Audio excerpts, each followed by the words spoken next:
Noah Preston was the picture of success, a brilliant heart surgeon with a beautiful wife and a spotless reputation. Layla, the quiet maid who moved silently through the halls of their perfect home, was seen by many as invisible. But behind closed doors, the two shared a secret so dark, it would end in betrayal, murder, and a fire that was never meant to be investigated. Anaya Preston, the woman caught in the middle, had sensed the danger creeping in, but by the time anyone listened, her body was already burning and the truth was buried beneath ash and lies. Smoke billowed from the second-floor window of the Preston residence just after 3 a.m., casting an eerie glow against the dark sky. It had been unusually concentrated in one spot, the bed where Anaya lay.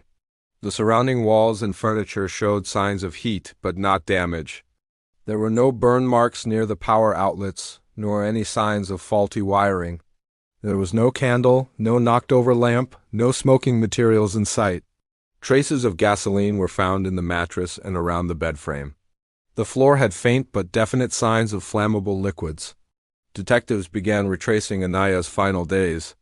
Her phone records were pulled, her financial activity reviewed. They searched for any indication of threats, disputes, or suspicious behavior. At first, nothing stood out.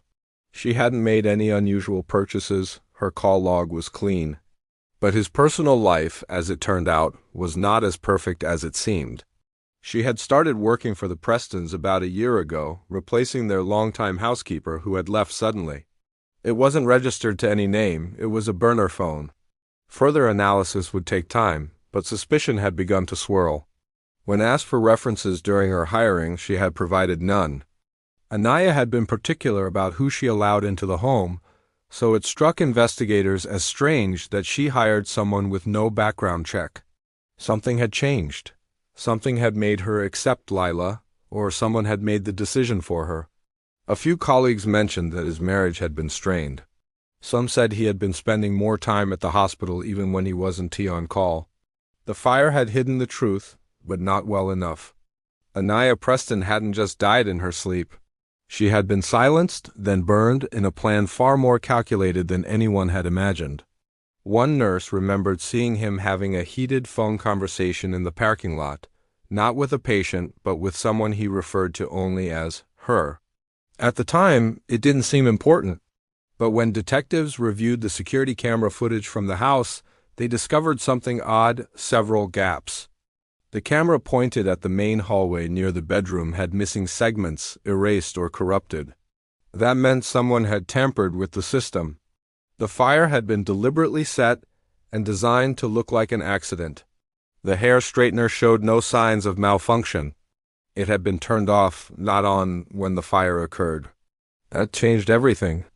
The first explanation offered by police was that a beauty appliance, possibly a hair straightener, had been left on and sparked the blaze. Anaya had used one daily, and it was found among the melted remains on her vanity table. The flames painted the clouds orange as neighbors stood outside in disbelief, staring at the blaze that consumed the master bedroom. To neighbors and friends, she was graceful, kind, and private. That gave him a narrow window to return home, discover the fire, and call 911. Lila said she had been asleep downstairs and only woke up when the alarm beeped. She claimed she hadn't seen or heard anything suspicious. There were no break-ins, no evidence of forced entry. Police marked it as a tragic accident. The city's fire marshal noted the case as closed pending final reports. He said he had just come back from a late shift at the hospital. Something about this scene bothered him. The burn marks didn't match what he knew about electrical fires. There was a sharp difference in heat intensity. The headboard had disintegrated, yet the curtains nearby had barely caught flame. He quietly took samples from the mattress, the floorboards, and remnants of the bedding to test for accelerants. He also requested the remains of the hair straightener to be analyzed for overheating or malfunction. He had found the house full of smoke, the bedroom already engulfed in flames, and elevated levels of carbon monoxide, all typical in death by fire victims. But what the exam showed instead was shocking. There was no soot in Anaya's airway. Her lungs were clear. Her blood had no elevated CO levels. In fact, she appeared to have died before the fire even started. He tried to reach her, he told the first responders, but the heat was too strong. He claimed he'd called 911 and then collapsed on the front lawn. Sirens howled in the distance, growing louder by the second. She had woken up coughing from the smoke and managed to escape out the back door. She told police she had no idea how the fire started. She believed Anaya was asleep when it began. She kept repeating that it was all too fast, too sudden. Her words were fragmented between sobs and she barely looked up. When firefighters burst through the door, thick black smoke greeted them. Upstairs in the main bedroom, they found the scorched remains of Anaya Preston lying face down on the bed. Her body was charred beyond recognition, the mattress beneath her nearly incinerated. The fire had started and ended there, burning intensely in one area and leaving the rest of the house mostly untouched. Outside, Dr. Noah Preston sat on the curb wrapped in a blanket, his face pale, his hands trembling. Beside him, Lila, the live-in maid, wept into her hands. When the fire was finally put out, the investigators entered the bedroom. They immediately noticed something strange. The fire hadn't traveled in a natural pattern. In the initial hours, that theory seemed plausible enough. The house had no history of electrical issues. Anaya had no enemies, no ongoing disputes. But not everyone was convinced. A seasoned fire investigator named Eric Whitlock had seen dozens of house fires throughout his career. Anaya's body was sent for autopsy. The pathologists expected to find signs of smoke inhalation, burns to the respiratory tract. Eric received his lab results 2 days later. Anaya Preston had not died in an accidental fire. She had been murdered, and the fire had been set to cover up the crime. The news reached the precinct quietly. The local police reopened the case, this time treating it as a suspicious death. The investigation now focused on the two people who were present at the scene, Noah and Lila. Noah claimed he was working at the hospital overnight, and records showed he had clocked out just 45 minutes before the fire. Detectives dug deeper into their backgrounds. Noah had a spotless reputation at work. He was known for his precision and professionalism. Lila had less of a public footprint. She had no social media accounts, no family nearby. When detectives reviewed Lila's phone records, they found several calls to an unknown number late at night. The image of a grieving husband and innocent maid was beginning to crack. In the days that followed the discovery that Anaya Preston's death was no accident, investigators turned their attention to the people closest to her. What had once looked like a tragic electrical fire was now a homicide wrapped in gasoline and deception. As the image of a quiet, loving household began to crumble, the details emerging painted a darker picture. At the center stood Dr. Noah Preston and Lila, the maid whose presence in the house was starting to raise serious questions. Noah and Anaya had been married for 12 years. From the outside, theirs was a picture-perfect relationship. They lived in a beautiful home in an upper-class suburb, drove luxury cars, and took trips to Europe every summer. Clara had never explained why she quit. She just stopped showing up. According to Anaya's financial records, she had received a severance payment and signed a non-disclosure agreement shortly before her departure. That stood out. It was unusual for a housekeeper to leave under such formal terms, especially from a private household. Noah was a respected cardiologist at a private hospital, and Anaya was a former art gallery consultant who had stopped working to focus on managing their home and volunteering at local charities. Anaya had reportedly insisted on hiring her despite her lack of credentials. It didn't make sense. It simply read, "If anything happens to me, please don't believe what they say." Whether she had solid proof or just intuition, she had sensed something deeply wrong in her home. They found minor scratches on the inside of the bedroom door, near the knob, as if someone had been trying to open it from the inside while it was locked. Lila claimed she went to bed at 11 p.m. Noah said she was still cleaning around midnight. Layla said she didn't see Noah until the fire started. Noah claimed he arrived home and saw her on the lawn before he entered the house. And Lila, once viewed as a quiet servant, was no longer just a bystander. She was a key piece in a murder that had been hiding in plain sight. They weren't coordinated, and that inconsistency gave investigators more reason to press harder. More damning, the outside knob showed faint residue of oil, suggesting it had been tampered with. It was possible someone had locked her in. And if so, it would have been someone inside the house, someone with access and opportunity. She may have even tried to protect herself but failed to act quickly enough. I feel like I'm being erased one piece at a time. Around 2:30 a.m. on the night of the fire, she saw a car parked a few houses down with its lights off. She assumed it was a delivery vehicle or someone visiting. But when she was shown a photo of Noah's car, she confirmed it was the same make and model. Layla was paid her monthly wage through Anaya's household account. But there were also regular cash withdrawals from Noah's personal account. The timing of those withdrawals often matched with days Layla had taken off. The amounts weren't large enough to stand out individually, but when viewed as a pattern, they suggested off-the-books payments. A woman as meticulous as Anaya suddenly bringing a stranger into her home, especially after removing a long-term employee under suspicious terms, raised red flags. Some believed the decision wasn't truly hers. Their relationship, hidden from public view, had grown into something far more sinister. Anaya had discovered or suspected the truth and had become an obstacle. Removing her was the only way for them to continue. The fire wasn't just a cover-up, it was an execution dressed as misfortune. She listened quietly and thought she heard a woman's voice, soft, whispering. The next morning she confronted him, and he denied everything. But from that point on, she began locking her bedroom door at night. She even wrote that she was considering installing her own camera in the room, hidden behind a vent, though no such device was found. They had no children, but people who knew them said they seemed close and private, always attending events side by side, rarely seen apart. But when investigators began to look closer, a different version of the Prestons' marriage came into focus. Friends and acquaintances described small signs of strain. It was a simple leather-bound journal filled with her neat handwriting. The entries began almost a year ago and became more fragmented and urgent as time went on. She wrote about feeling isolated, about suspecting Noah was lying to her. She described missing money, unexplainable purchases, and nights when Noah didn't come home until early morning. Anaya had withdrawn from social gatherings over the past year. When asked, he would say it was work-related, but there was a pattern, always at odd hours and always with a sense of urgency.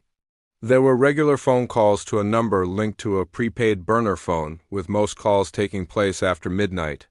The burner phone was traced to a location near the Preston home, but not registered to any name. More digging revealed that the burner number had also exchanged texts with Lila's personal phone, sometimes multiple times a day. The content was encrypted or deleted, but the frequency and timing were hard to ignore. His colleagues had brushed it off. After all, he was a doctor. But now those behaviors seemed more calculated. She had stopped organizing charity drives and often canceled dinner plans at the last minute. One friend told police that Anaya seemed distracted and anxious the last time they spoke. She mentioned feeling like she was being watched and hinted that she no longer trusted the people in her own home. There were whispers of infidelity. One of Noah's co-workers recalled that he often received text messages during night shifts and would disappear for long stretches during breaks. Investigators tracked Noah's cell phone records and GPS data, and what they found added fuel to their suspicions. Attention then shifted to Layla. She had been hired to replace the Prestons' previous maid, Clara, who left abruptly after nearly 6 years of employment. Lila arrived just days later. Young, quiet, and polite, she had no references and no visible history of employment. Detectives explored the financial transactions between Noah and Lila. At first, there was nothing unusual.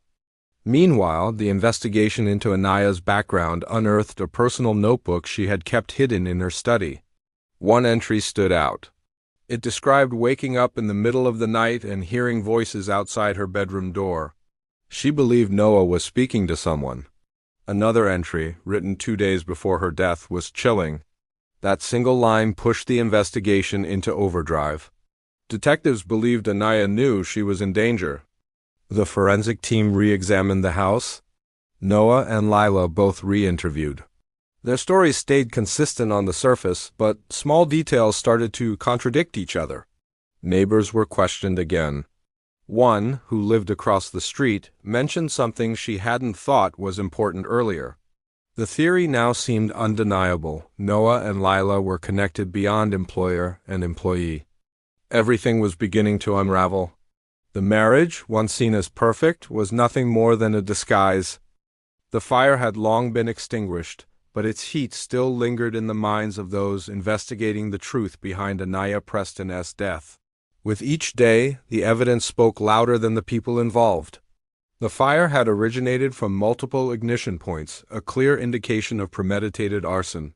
Most telling of all was the autopsy result. Anaya Preston had not died from smoke inhalation or burns. Her lungs were clear. There was no trace of carbon monoxide in her system. The cause of death was determined to be asphyxiation, likely from smothering. The blaze wasn't the tragic result of negligence, it was a tool, coldly calculated and executed to hide something far worse. The amounts were subtle, never more than a few $100s at a time, and always in cash deposits. This created no major alerts, but the pattern revealed a hidden flow of money that directly tied him to her. He was supporting her, possibly manipulating her, possibly partnering with her. And now that the official reports were back, the lie behind the flames could no longer hold. Not only were Noah and Lila having an affair, they had been for months, perhaps longer. Their relationship was hidden carefully, their communications discreet, but Anaya had discovered enough to feel threatened. But the pressure mounted as the evidence was laid out, the financial records, the burner phone logs, the photograph, the manipulated security footage. Her facade began to crack. She grew quiet, then angry, then silent. Her responses became vague. She refused to answer several questions. She had claimed to have no knowledge of how the fire started, yet her print was on the object most central to the arson. Finally, she requested a lawyer.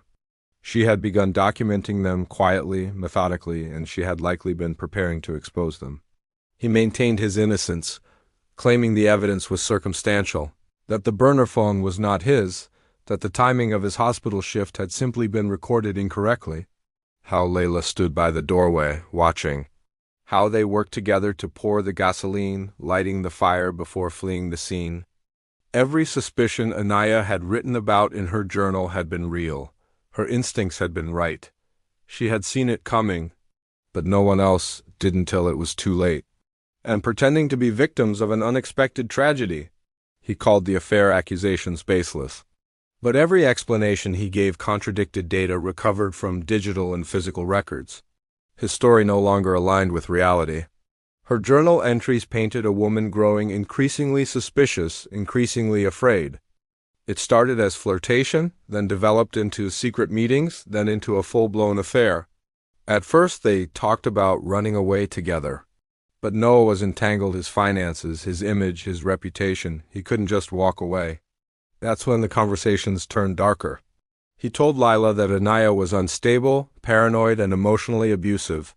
He made her believe that he was the victim, trapped in a loveless marriage. He said that if Anaya were out of the picture, everything would be easier. They could be together, free from hiding. Inside were several items, a folder with bank statements, printed messages between unknown phone numbers, and a set of photographs. Her lawyer negotiated a deal for reduced sentencing in exchange for full cooperation. What Lila confessed sent a chill through the entire precinct. Together they planned the fire. Noah would smother Anaya. Layla would wipe down the surfaces, replace the hard drive on the camera, and make sure everything looked like a tragic accident. They rehearsed the sequence multiple times over the course of weeks. The images were grainy, taken from what looked like an old smartphone camera. They showed Lila entering a hotel lobby. The timestamp aligned with one of the weekends Noah had claimed to be at a medical conference. She had described moments when she would walk into a room and find Lila standing too close to Noah, their conversation stopping abruptly. She wrote about Lila entering her bedroom uninvited, claiming to be cleaning but never bringing supplies. She suspected something was being taken or tampered with. She even started hiding her jewelry, locking her wardrobe, and storing her documents in a safe box only she knew about. The fire report was damning. Gasoline residue had been found on the carpet, the mattress, and the base of the bed. That discovery changed everything. The woman lying in the burned bed hadn't simply failed to escape the flames, she had never stood a chance. The The strange gaps in the home's security footage became crucial. Several segments from the hallway camera, especially near the bedroom, were corrupted. Not deleted, but manipulated to appear damaged. A digital forensics specialist recovered partial data from the corrupted files. Though grainy and incomplete, one recovered clip showed a shadowed figure entering the hallway just after 2 a.m. and approaching Anaya's bedroom. The figure did not knock. A few minutes later, they returned down the hallway. The timestamp placed the footage just 45 minutes before the fire was reported. She had already been dead when the fire consumed her room. That single fact reframed the entire crime scene. The fire wasn't an accident. It was the final step in a stage sequence meant to erase her. The team working the case began linking pieces together with fresh urgency. Parallel to this discovery, analysts were examining the burner phone linked to both Noah and Lila. After obtaining metadata, investigators traced its movements. On the night of the fire, the burner pinged cell towers near the Preston house between 1:45 and 3:15 a.m. Despite Noah's claim that he was still at the hospital during that time. When investigators checked hospital badge swipe logs, they confirmed that Noah had left the facility at 1:30 a.m., not 2:15 as he originally claimed. The hole in his alibi was clear. Meanwhile, financial records told a story of their own. Noah had been transferring small but consistent amounts of money into an account connected to Lila for over 6 months. The deeper investigators went into Anaya's private life, the more they began to understand how isolated she had become in her own home. That safe box was found hidden inside her closet, wedged behind loose paneling. One of the photos showed Lila and Noah together, walking out of the hotel at dawn. This was the confirmation investigators needed. Her death now appeared to be the result of preemptive silence. When questioned again, Layla's demeanor began to shift. At first, she denied everything. Noah, too, was brought in for another round of questioning.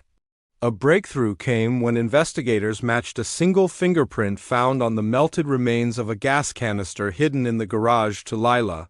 Faced with this, the pressure on Lila became overwhelming. She admitted that she and Noah had been in a relationship for nearly a year.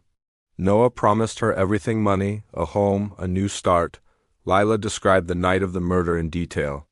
How Noah returned home early, quietly entered the bedroom while Anaya slept, and ended her life without a sound. Layla's confession turned the case from mystery to horror. The flames had hidden the truth, but the lies left behind were brighter than the fire ever was. Layla's confession changed the entire direction of the investigation, tearing away the last remains of the lie that had once passed as truth. With her words, the fire lost its disguise.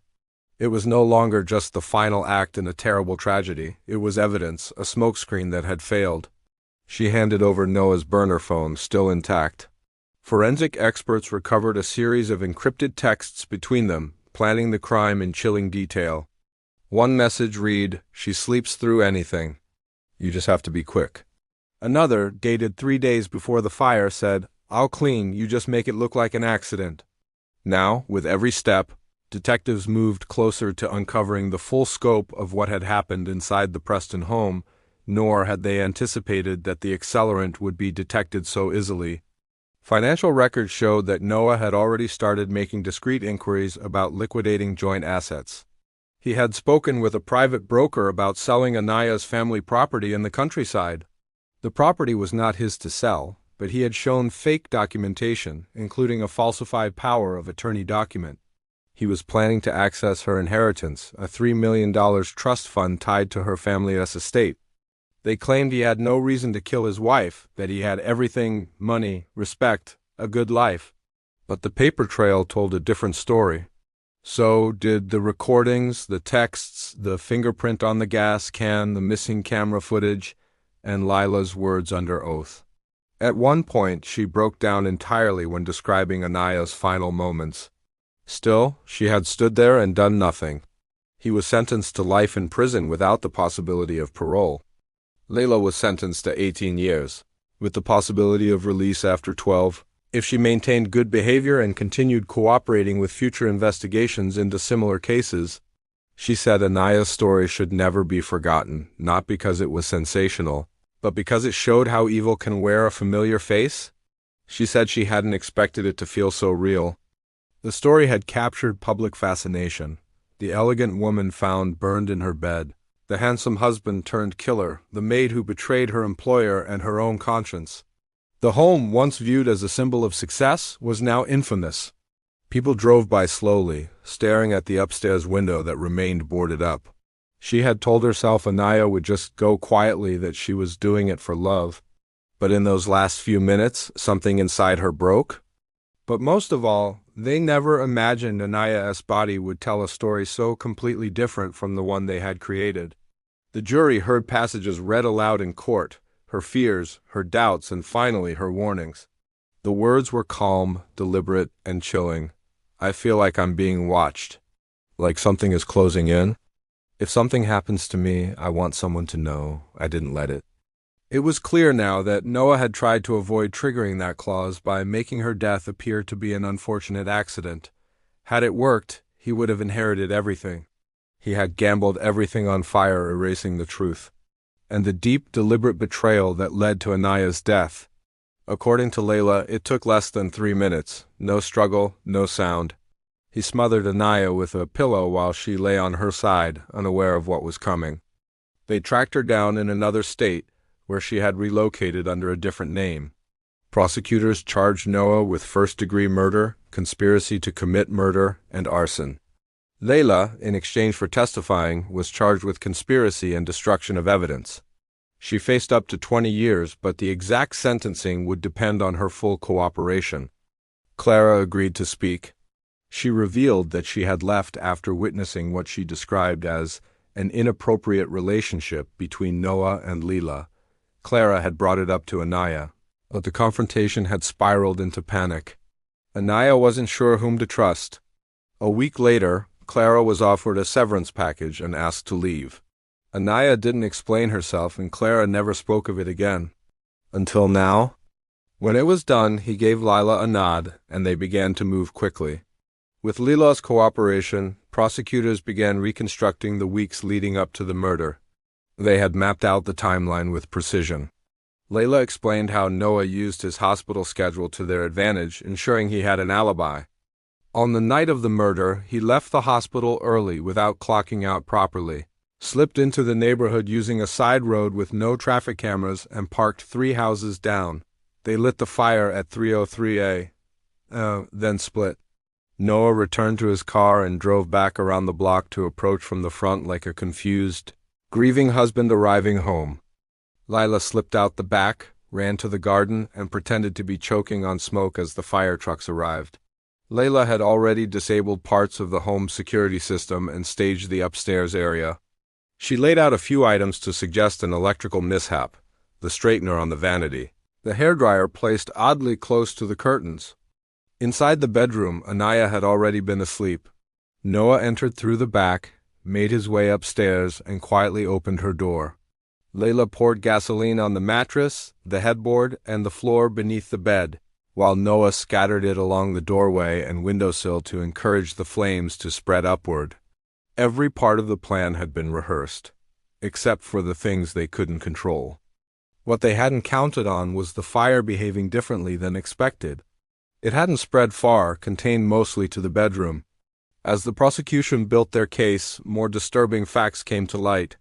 The clause in Anaya's will stated that if she died under suspicious circumstances, her assets would bypass her husband and go directly to her sister Mallory.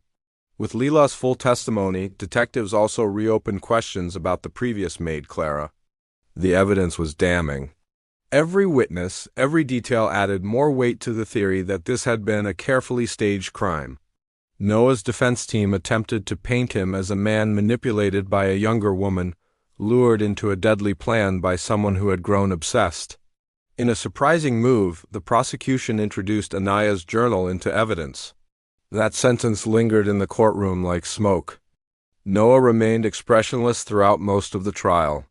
He avoided eye contact with Lila, who wept on the stand more than once as she recounted what they had done. Still, she had gone along with it. The trial lasted 3 weeks. The jury deliberated for less than 2 hours before finding Noah Preston guilty on all counts. News of the verdict spread quickly. Anaya's sister inherited the estate and announced she would donate part of the trust fund to victims of domestic betrayal and violence. The fire was no accident. The truth had been buried in ash, but it was never truly gone. It just needed someone to look past the flames. The courtroom sat silent as the final verdict echoed against its wooden walls. Guilty, life without parole. Noah Preston didn't flinch, but his pale face gave away everything.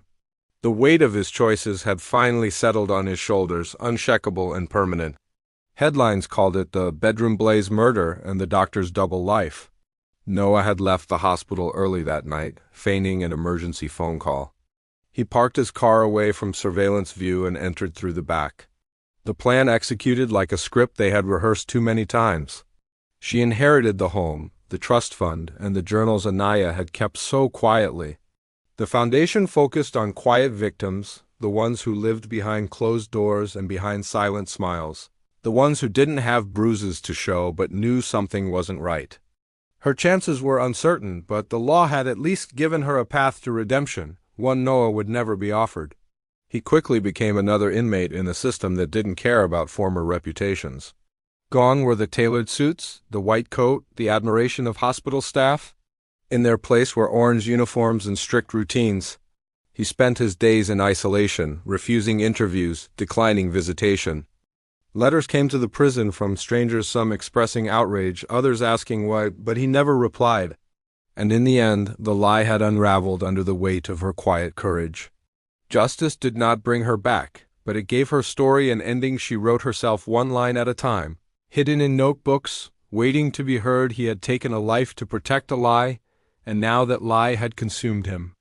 Within a year, the foundation grew nationally, supported by survivors and counselors who understood what it meant to live in fear without evidence. She read every page, finding in them not only fear but strength. Despite renovations, repainting, and an eventual resale to new owners, neighbors still looked at it with a sense of unease.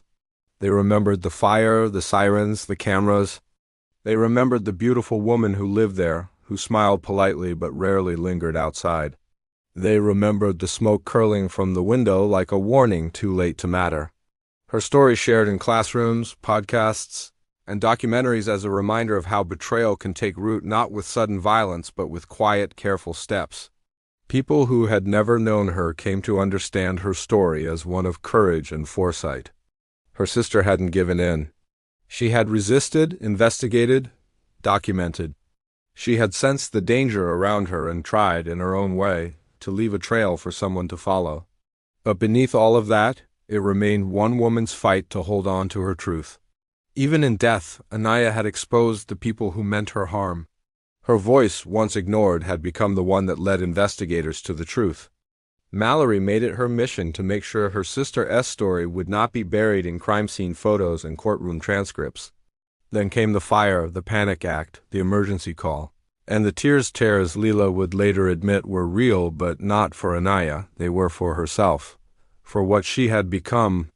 Other inmates called her the fire girl, mocking her fall from the imagined pedestal she thought she would reach with Noah. But her time in prison was marked more by silence than confrontation. She kept to herself, rarely spoke during group counseling, and spent most of her time reading or writing. A prison psychologist noted that she often spoke in the third person when talking about the crime, as if distancing herself from the version of her who helped plan a murder. Layla had already tampered with the security cameras and turned off the bedroom smoke detector. Anaya had locked the door, something she'd started doing in recent months, but Leela had a spare key she never told her about. She left it under the flower vase downstairs, exactly where Noah found it. With the key in hand, Noah slipped into the bedroom, placed a pillow over his wife's face, and waited. News anchors dissected Noah's every move, from his hospital record to his shopping habits. Anaya's name returned to the public conversation not just as a victim, but as a woman who had tried to raise silent alarms, writing her fears in journals no one read in time. Her death had become more than just a crime. It had become a warning about how evil docente always arrive with violence. It sometimes sits at the breakfast table and kisses you goodnight. He had walked into that courtroom as a respected surgeon, a grieving husband in the public eye. He was leaving it a convicted murderer, exposed for the liar, manipulator, and killer he truly was. The applause of justice came not through claps or cheers, but in the stillness of the room, a quiet that carried the memory of the woman who had seen the truth coming, but not soon enough to escape it. Layla sat several feet away, her expression vacant, her eyes swollen from days of tears and courtroom pressure.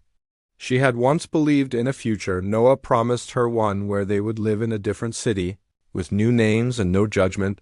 She imagined a warm house, maybe children, and a clean slate. But that fantasy had died in the flames that burned Anaya's body. And now, the reality before her was a cement cell, a steel bed, and years spent thinking about the moments she could never undo. In the weeks that followed the trial, the media spun the story into a symbol of betrayal and deception. Investigators revisited every detail one more time before closing the case officially. The timeline had been sharpened down to the minute. There were no screams, no fight. Just a few minutes of quiet horror, and then it was over. Anaya died believing she'd been right all along. After that, the rest moved quickly. Gasoline was poured. The mattress was soaked. Anaya's sister Mallory took over her estate. She started a foundation in Anaya's name, the Anaya Preston Trust, dedicated to helping women who suspect they are in toxic, manipulative, or dangerous relationships. Meanwhile, Layla began her sentence in a state correctional facility, where she quickly became a target of both curiosity and scorn. She would not be eligible for parole for 12 years, and even then, her testimony and cooperation would be weighed against the role she played in orchestrating a killing. Noah was sent to a maximum security facility, where his past title of doctor meant nothing. What remained was the memory of Anaya, her name etched into a bronze plaque at the entrance of the new women's shelter her foundation funded. Years passed, but the house on Lakeview Ridge never fully recovered from its past. What began as a tragic fire ended as a case study in deception, greed, and broken love. She was burned in her bedroom, but the fire had been a lie,